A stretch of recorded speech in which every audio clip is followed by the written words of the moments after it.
I want to thank you again for joining our webinar today, What Business Owners Should Know About Liability Insurance. Our presenter is Gary Meyer of DHH Insurance Agency. And I'm going to let him take it from here. Again, our interpreters are Rachel Green and Byron Beam from RIT, and they'll be voicing and interpreting depending on how we need them to help. Thank you very much. And it's on to you, Gary.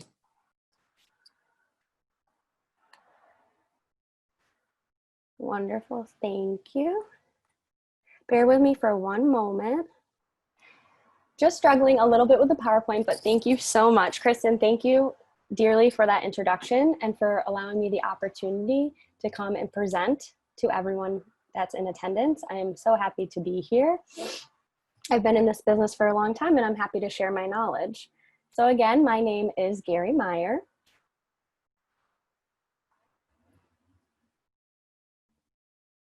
I established my business, DHH Insurance Agency, and I started that business in 1999.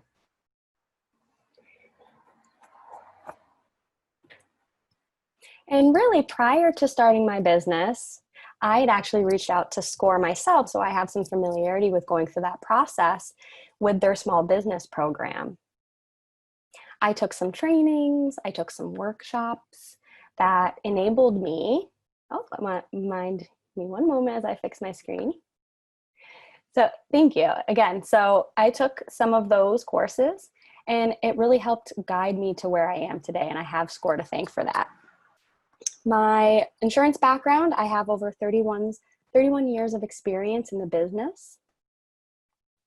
21 years myself, I have worked a lot with various sized businesses, engineering agencies and businesses particularly.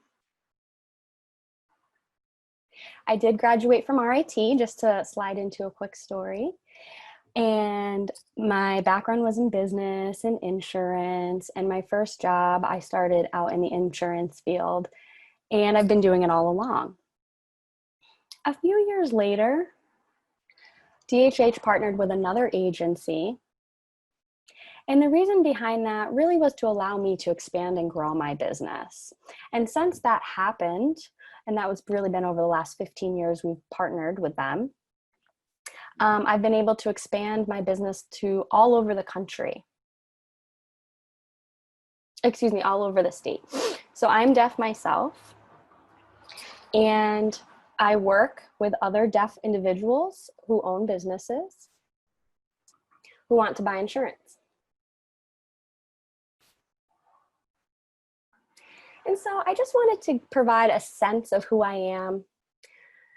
I know that being a new business owner is a lot, and there's a lot you should know, especially with respect to liability. And I have asked Kristen to help me a little bit with some of the slides. And again, we are based in Rochester. We are so grateful to be here. Technology allows us to do everything, to work all over the US. And we have customers in Florida, we have customers upstate, we have customers in Maine. So again, the interpreter made a mistake earlier. It was indeed all around the country that we have partners that we work with, and we're very grateful to have the technology to do that. Next slide, please, Kristen.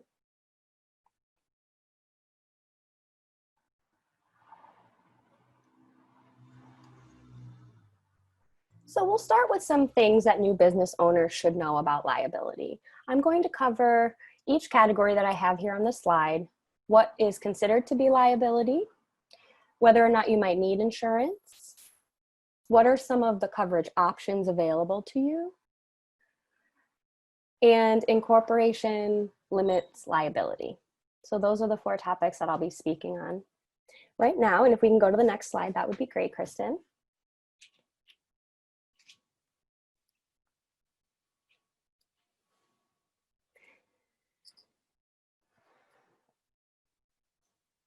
Oh, just go back 1 slide, Kristen, if you could. Thank you. What's considered liability? This is the correct slide we should be on. So what is considered to be liability? What is it? There are a wide variety of liabilities, whether it be personal or business, but at the end of the day, it comes down to we are all liable for the things that happen and the things that we're involved in.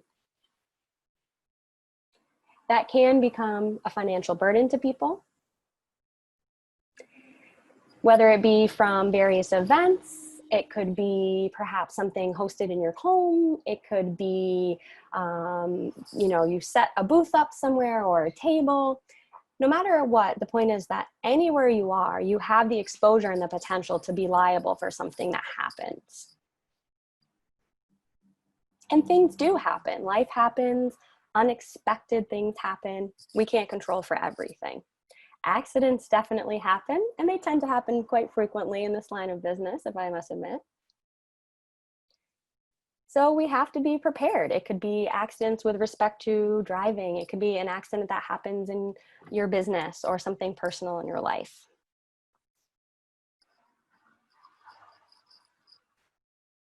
I know a lot of people often consider, what is insurance even for? Why do I need it? Why do I have to spend this money on it?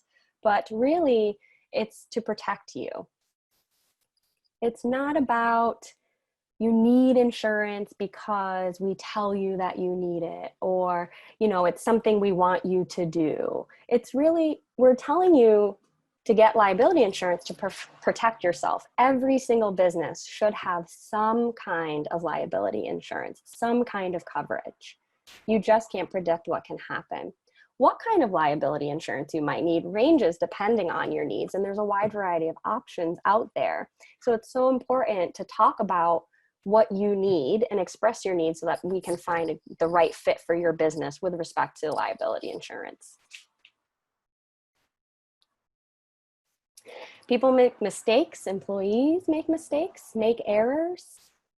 There's issues of slander that happen. Libel, errors, omissions with interpreters, for example, they also need insurance for things that happen. And so again, you just never know what could come. And so having protection and insurance for your business is absolutely necessary. Again, to protect you from the unexpected things that can happen. Oftentimes we think nothing will happen to me. We think we're impenetrable. It just won't, but it will. Things happen, life happens. So it's best to be prepared. Can we move to the next slide, please, Kristen?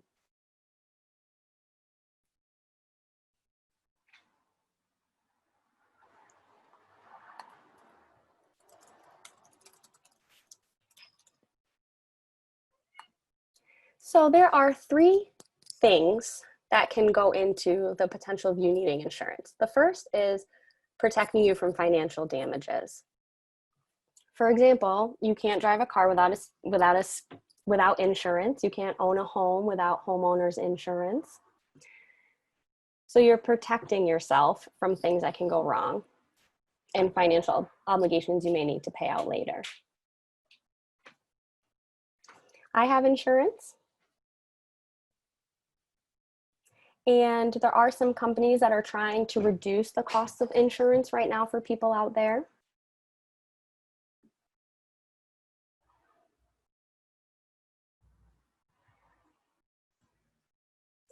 It doesn't mean that the insurance isn't there. It means that you just need to search for the opportunity to have it and make sure that you get the right coverage for yourself.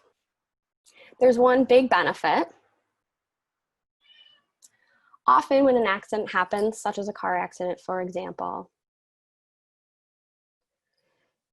the individual often is unaware of how to control the situation. Perhaps they're anxious, nervous, something happened to me, they're out of sorts. And so it's best to have an insurance company there to have your back, because they'll take the responsibility and deal with those types of things, claims, etc. That's their field, that's their fund of knowledge. They know how to tap into that. That's easier for them to do than us. Now, with respect to everything happening with COVID-19, of course, we know things are a crazy time right now. There's also something called business interruption that you can protect yourself against as well. And business interruption essentially means that you're forced to shut down your business for some reason. So similar to what's happening right now. So businesses have expenses. They have to pay their bills, their utilities, they have financial obligations. And I won't go into all of that's entailed with that.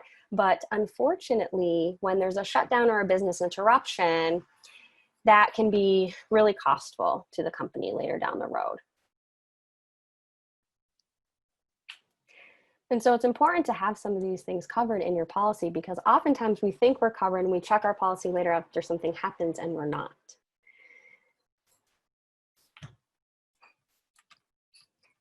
And then potentially you might not be covered because of physical damage. That could be a reason. And that's where later on I'll go into details about some coverage options, and I'll go into depth a little bit more there. So if we can switch slides, that would be great. We'll also be switching interpreters, so you will now hear a different voice.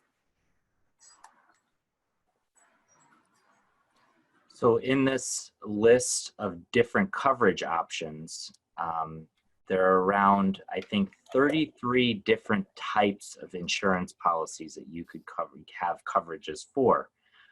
But I wanted to narrow it down by a few of the main ones that as a business owner you would like to know. And some of these things are good for adjusting or making changes as you go, as your business grows, or as you develop new products, or you shift or have different needs. There are different coverages that you could use for that. So I'd like to highlight a few of those coverages. So the first, as we might know, is general liability, bodily injury, and property damages. The general liability insurance is what I'll be referring to, where in a situation, if we had an office where, or a storefront location, or even a booth, if someone walked in and fell or got hurt at your location, whether it's in your office or at your store, that would be covered under general liability. General liability bodily injury. And it's typically a pretty uniform policy where it would cover up to maybe $1 million of protection. Now, property damages really relate with if, as a business owner, there's damages that take place on another person's property, not typically your own property. So to kind of frame it with an example, if you're renting a place and there are damages that happened at that place that you're renting at, it would be covered under property damages. These two examples are one of the most common policy coverages you could have for your business. And of course, general liability does get broken down with what it covers and what it doesn't cover for, like, for example, business interruptions. You could even look at personal injury and advertising. That would be another type of coverage you could have in that category. So there are a lot of breakdowns that you could have within that category for the types of coverages you need. But when you're leasing or have a physical location that you operate out of, maybe retail stores or an office building, oftentimes it is required to have some type of general liability insurance. Now, for startup businesses, maybe if you have a small operation where you're just getting started and you have low costs, maybe general liability could be reduced to cover just under $1,000. It could be based on the square footage of the space you have, the actual revenue from maybe your sales. For startup businesses, you could still have that coverage at a reduced rate. The other type of coverage is called product liability. And this really relates with things that you are selling. So maybe it could be clothing or retail items that you're selling at a store. If someone gets hurt, if you think of like a product that you sold and someone got hurt from it, even though you don't actually make the clothes, but you're actually selling a product from someone else to your customer, and someone gets hurt from that, that's where product liability comes in. So product liability typically will fall under general liability as well. It has its own category of what they would call, well, I'll break it down a little bit further between two types of policies. The third type of coverage is professional liability. And professional liability is related with errors of omission that take place in a professional setting if you're providing a professional service. When you provide any type of professional service, hold on one second.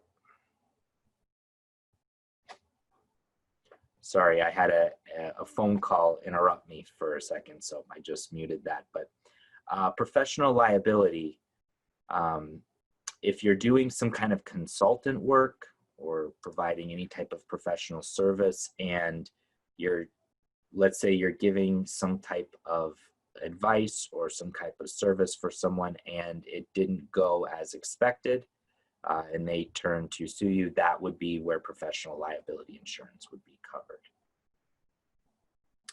Also in that same category is called an error and omission, E&O type of coverage, or also malpractice liability insurance. They fall under the same umbrella of types of professional liability insurance. If you're in the retail industry, you might not need professional liability. It's only for type of consultant work, sign language interpreters, or anyone providing a service where information is being passed from one person to another. Another type of coverage is workers' compensation.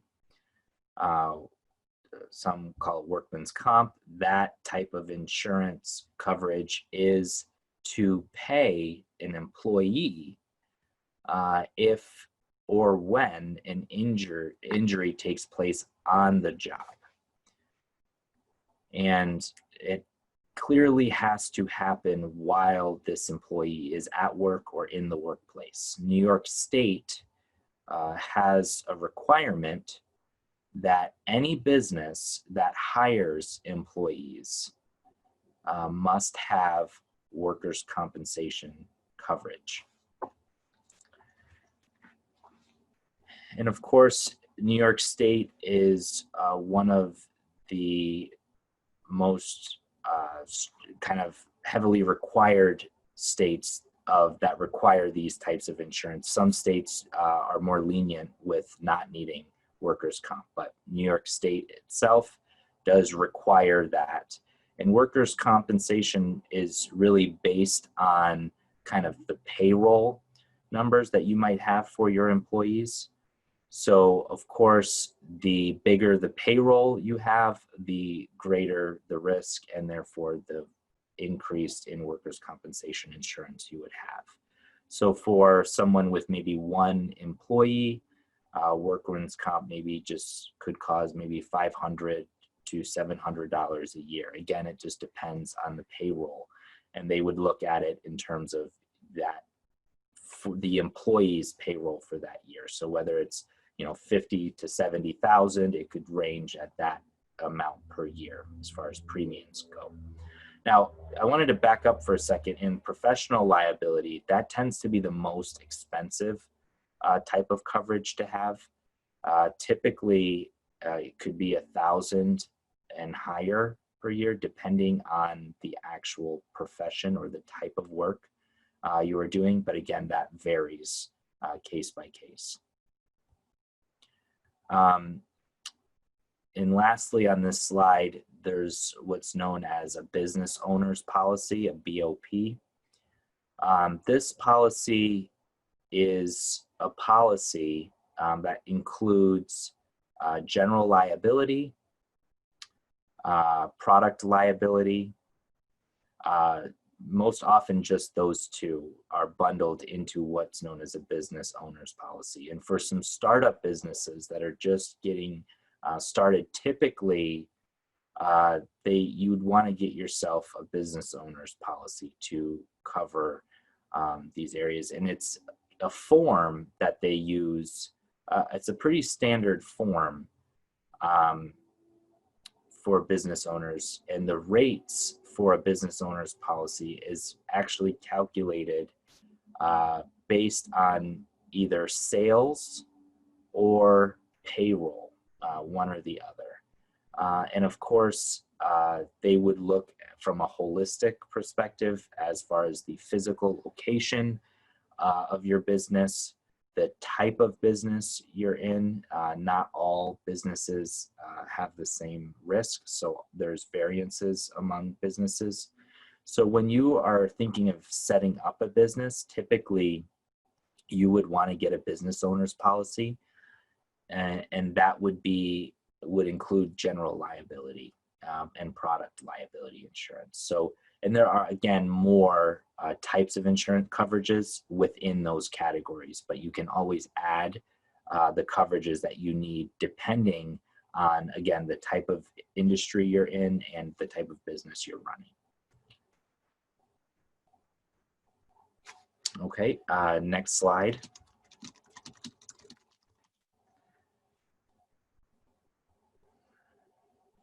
On this slide, there are three different coverage options that I wanted to highlight. One is known as cyber data breach liability, which is a separate, well, actually, this type of coverage is actually something that you can include within your business owner's policy, but again, it depends on what you want, because anything to do with data breach or vulnerability of someone getting access to personal information, such as social security numbers or any personal identifiable data, credit card information.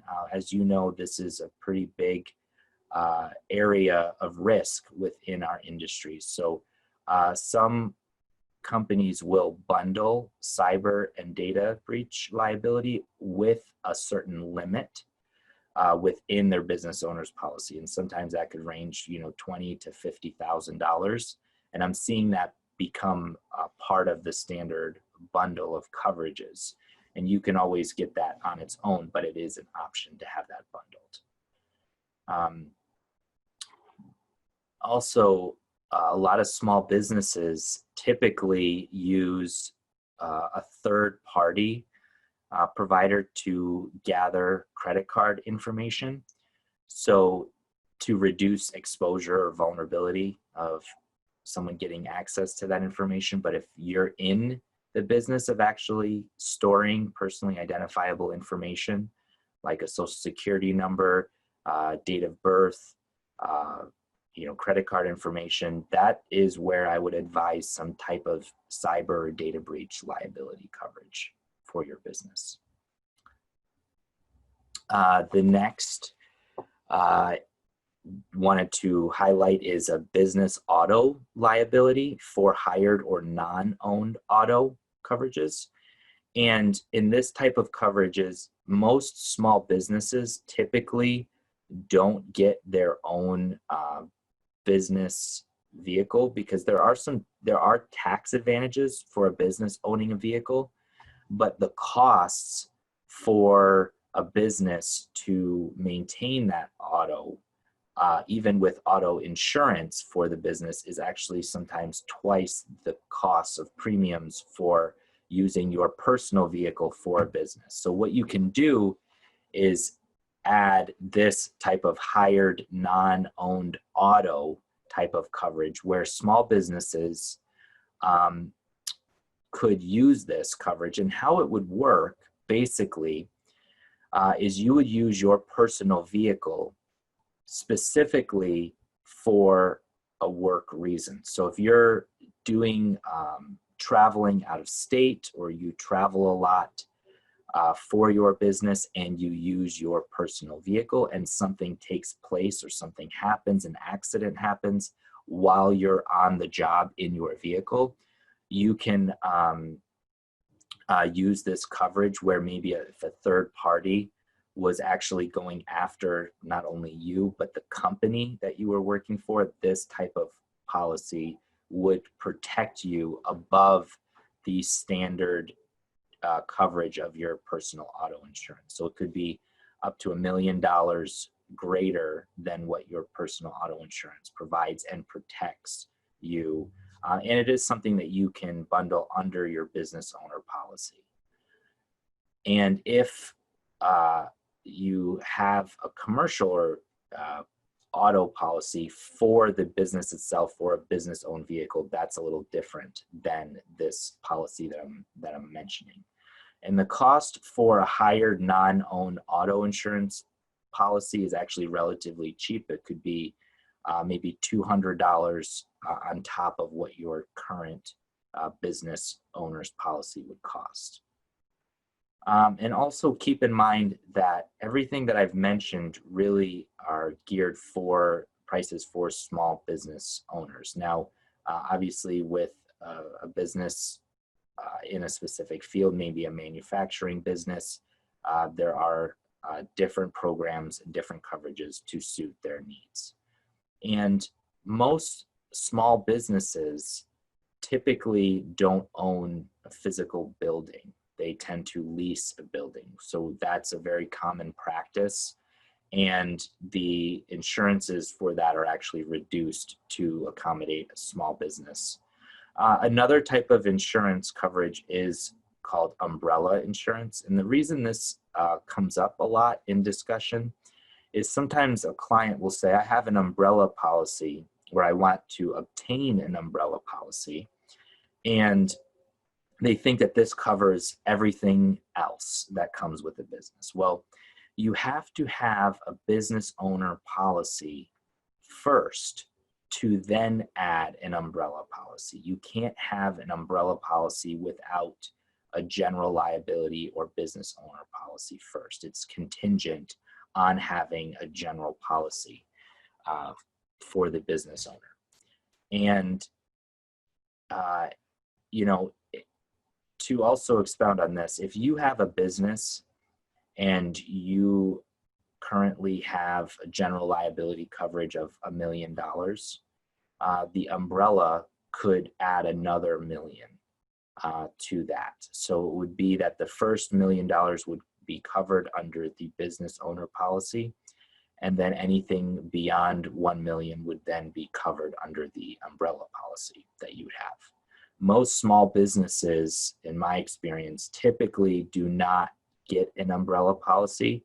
But I wanted to share that just so that you could see the distinction between an umbrella policy being contingent on a general liability or business owner policy. So I do want to mention that, even though it's not as applicable to small businesses.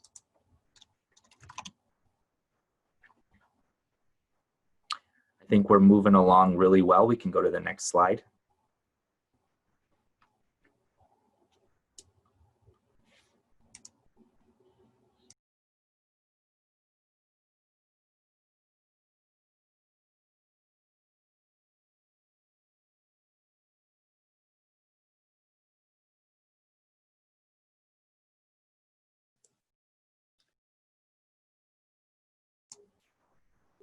Excuse me 1 second, the interpreter is muted. Sorry, I was muted. So typically I see people who have an LLC or a corporation or a different business of sorts. Thanks, Kristen. And I guess my signing's too fast for the interpreter. Just kidding, teasing a little bit, but thank you, Rachel. Anyway, so continuing on. Often I see people who think that they don't need insurance. because they have an LLC or a corporation, but that's just not true. Those are not facts.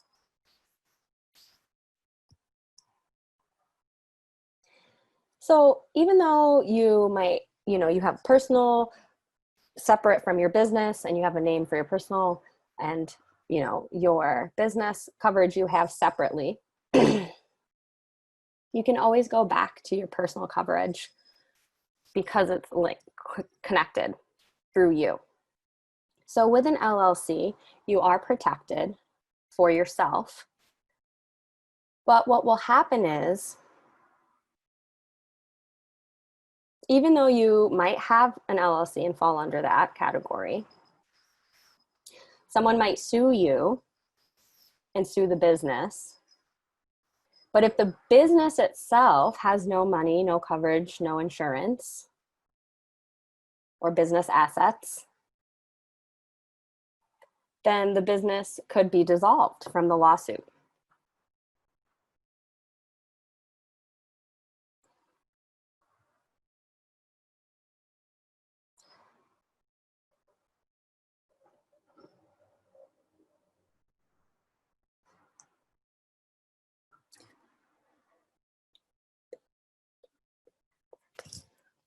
Just getting clarification.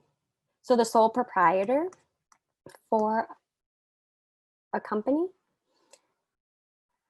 they can go after your personal assets. If your business asset, if you don't have any business assets, they'll be able to go after you, the sole proprietor. And then they can go after your revenue. They can go after whatever you might have, again, if you have no business assets. And if you don't have an LLC at all, then they can absolutely go after your personal information. And so please do try to keep that in mind. The reason behind obtaining insurance, again, is to protect your business first and foremost. It's important to have the proper coverage to know your needs and to be able to meet those and protect against anything that may happen to you or your business. Even if you have an LLC, even if you are a nonprofit organization, even if you're a corporation, it doesn't matter. You have to have insurance to protect yourself.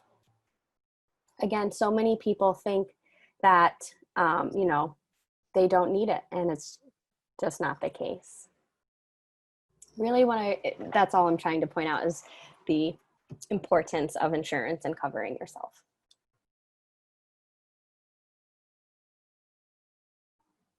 So basically, in summation, if we can go to the next slide, please.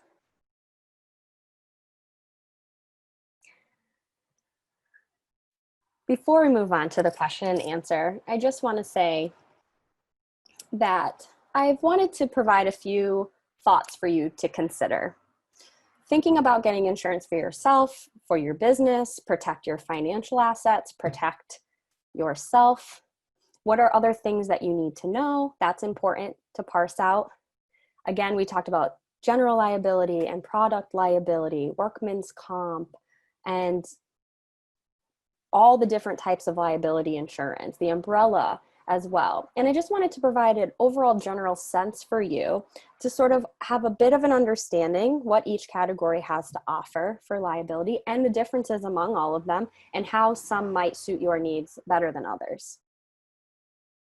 I do absolutely recommend that you chat with an agent, that you chat with a broker, that you chat with someone who knows what they're doing, and make sure that they understand the potential exposure and risk to your business so that they can provide the best resources for you. Again, if you're an LLC or a corporation, you are protected in some ways because of that, but they could take your revenue. You've worked hard for that, your bottom line, and that's not something you want to give up easily. So it's really just most important to prepare yourself and be ready for anything that can happen. So I think we can maybe end the presentation portion now. It might be a little bit awkward now. I would like to see the audience. So maybe we can move on to the Q&A. I'm open for whatever questions you all have. I'm very happy to answer anything you need to know more about.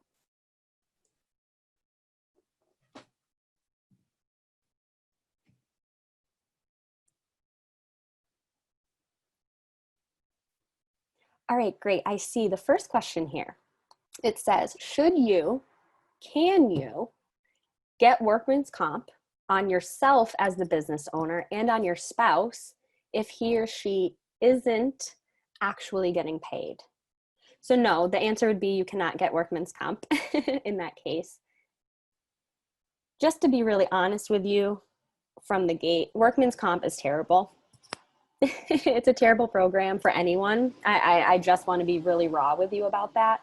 If you're looking for something to cover an injury at work or on the premises, what would be better would be disability insurance.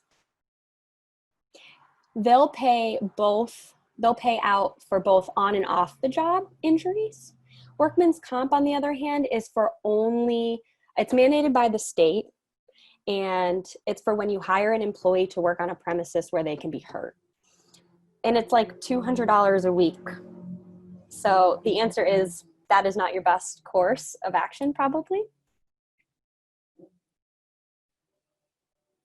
So please do let me know if you have any other thoughts on that. Looking at the second question here, it says, it's a bit of a sensitive question. Can cooperatives get workman's comp on vendors who are required to work shifts but do not actually get paid for working? Let me think on that. How can I answer that question?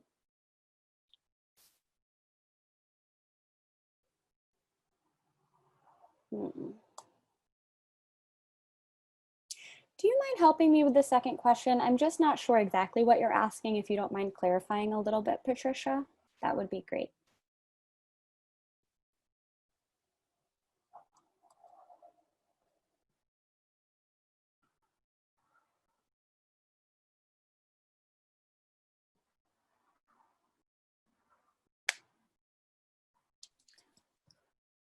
Okay. So again, let me think.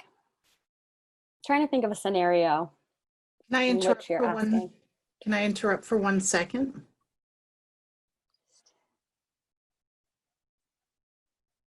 So he didn't see me, Kristen, but That's he's okay. saying if you're accepting vendors on your premises to do some type of labor, maybe they're setting up a booth or helping you in the booth or something like that. I'm just trying to think if workman's comp is the best for that or what a good example would be. Kristen, did you want to say something? I think where Patricia was going was having artists in an open area where each person has, and part of their pay is allowing them to use that space for their product to sell. But instead of paying to rent that space, they're volunteering their time. I think that's where Patricia was going with that. Great, thank you, Kristen. I think that helped further along with the understanding I think I was getting from it. So again, like I said previously from the previous question, the individuals that require workman's comp is the state. So when you hire an employee as an employer, you, the employer, hire someone, you are required to obtain workman's comp for that employee, for every employee.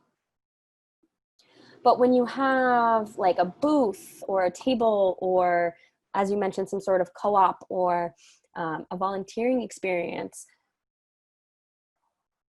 where you have people coming in to help sell things, sell your products, etc.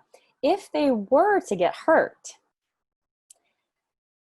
you could get what they call voluntary workman's comp coverage.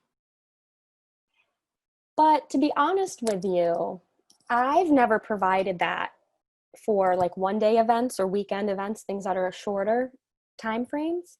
I do provide typically what's called participant liability insurance. And how it works essentially is that there's personal health insurance included, and it will cover harm, bodily injury or harm. But then it sort of becomes like a second set of coverage the participants, let me think here. Hold on one moment. I just really don't see this happen often, so I'm trying to pull from where I've seen it. It is a really good question, though. Maybe I can give some more thought to it.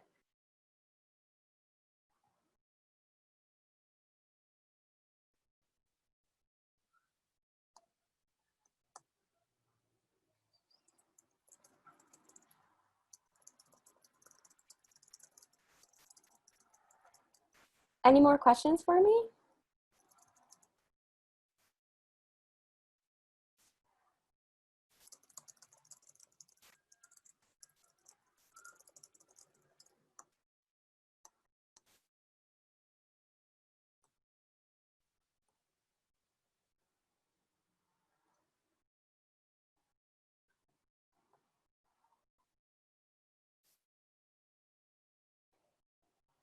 I do understand, Patricia. Thank you so much for all of your clarifications. I just haven't had too much experience with it, I guess. I do think you could do that. You could get the workman's comp. Let me think here. Are you hiring them for one day, or is this a repeated event, or is it once and then you're done? If it's more than once that you end up working with this individual, well, really, I've never had anyone ask me for one day, but I think that it could be done, have the coverage for one day. I don't think it's worth the money you would spend for that one day, but if you were doing it every week, or this were something that was occurring more often, then I would maybe consider that, yes. One day, maybe not. Gary, this is Kristen. I think another variation would be if there was perhaps a studio where artists come in and use the studio to make their craft, but they're not necessarily hired or anything like that. How would you cover someone like that? Or cover your business?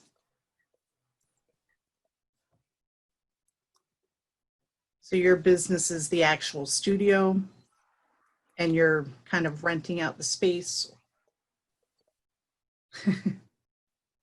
Oh, sure. It's a little hard to see the interpreter, Kristen, so let me just make her a little bit bigger and then we can repeat the question.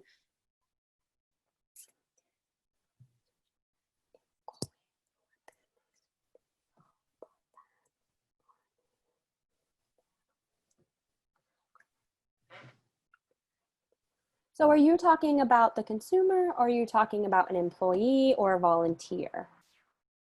They would be more of a volunteer. So say, for instance, it's a studio where they can use the products in that studio to build their own goods. So how would you cover those people that are coming in? So they're kind of, I guess, in a way, clients or volunteers. It depends on the structure. But you want to make sure they're covered. So, if the kiln burns them, you're not held liable.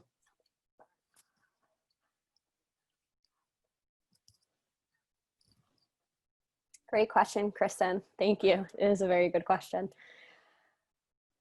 I have had that question come up before in the past. I am a little more familiar with it. This happened especially in the South some time ago. Let me think. No, New York could set it up. Okay, wait, let me go back. So New York could set up workman's comp, given that we're in New York, but it particularly happened in the South with my previous experience. But again, with respect to payroll, right? Workman's comp, they calculate it based on that payroll number. So, you know what, Kristen, let me ask someone that I know, a contact that I have, and some people in my circle that I know go through this, experience this. I'd love to know what their answer is, because it's definitely a bit of a gray area, and I'm not sure that I would be able to articulate the perfect answer. But thank you for asking, and I will get an answer for you and get back to you. Understood. And I believe Patricia had another comment.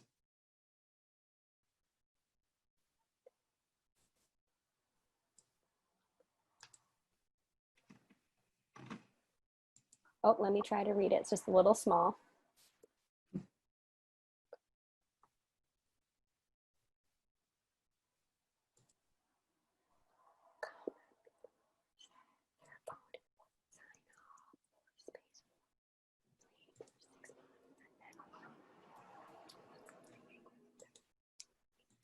And the interpreter just summarized the question for Gary because he couldn't read it. But with respects to Patricia, you know, especially if the volunteer is using their equipment, is that the case, Patricia? But if they don't sign any sort of waiver or like anything like that, it means that you're not responsible if they hurt themselves. So that's what I think.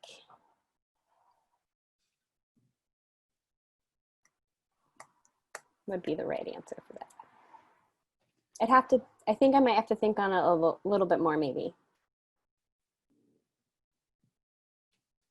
Because I just don't want to give you the wrong answer, especially if I'm not 100% sure, but I definitely can find out for you.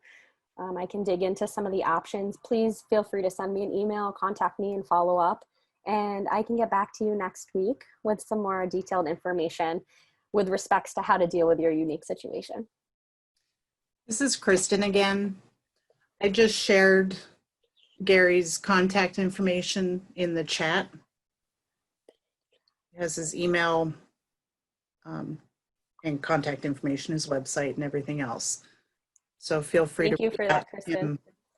Additional questions.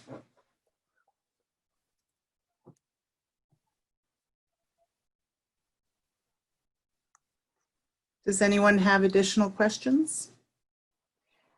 Gary saying the same. Kristen started to talk at the same time, wondering if this is the end of the road for us. It's been a very interesting experience for me hosting this webinar. Thank you for all of your patience.